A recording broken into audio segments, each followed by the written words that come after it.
ఇప్పుడు ఆ దాసుడు ఎట్లా దేవునికి ప్రార్థన చేస్తున్నాడంటే, ఆ దాసుడు అతని ఎదుట, అక్కడ దేవుని ఎదుట అనుకోండి, దేవుని ఎదుట సాగిలపడి మ్రొక్కి, నా ఎడల ఓర్చుకొనుము, నీకంతయు చెల్లించునని చెప్పగా, ఆ దాసుని యజమానుడు కనికరపడి వానిని విడిచిపెట్టి వాని అప్పు క్షమించాను. చాలా తలలో పరికైతే నేను మీకు వివరిస్తాను. నేను చాలా అప్పుల్లో ఉన్నానయ్యా. ఇప్పుడు ఏ ఇల్లు తట్టినా, ఏందమ్మా నువ్వు చర్చికి రావట్లేదంటే అప్పులున్నాయి.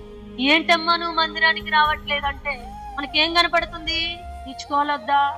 ఏమ్మా నువ్వు మందిరానికి ఎందుకు రావట్లేదంటే, ఇదిగో నా కళ్ళ ముందు 1,00,000 రూపాయల అప్పు కనపడుతుంది, నా కళ్ళ ముందు 10 లక్షల అప్పు కనపడుతుంది, దాన్ని నేను ఎలా తీర్చగలను, దాన్ని వడ్డీలు ఎలా కట్టగలను అని మీరెలాగా బాధపడుతున్నారో అక్కడ కూడా ఆయన బాధపడుతూ ఆయన దగ్గరికి వచ్చి మొక్కి, అయ్యా నేను తీర్చలేకపోతున్నానయ్యా, నీకు కలిగిందంతా అమ్మేసి తీర్చే అన్నాడు.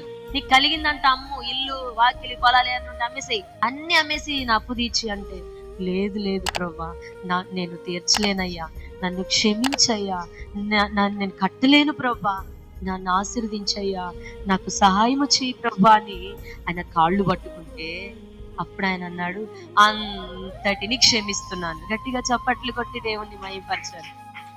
ఈ అప్పు ఎవరు కట్టాడు? దేవుడు కట్టేశాడు.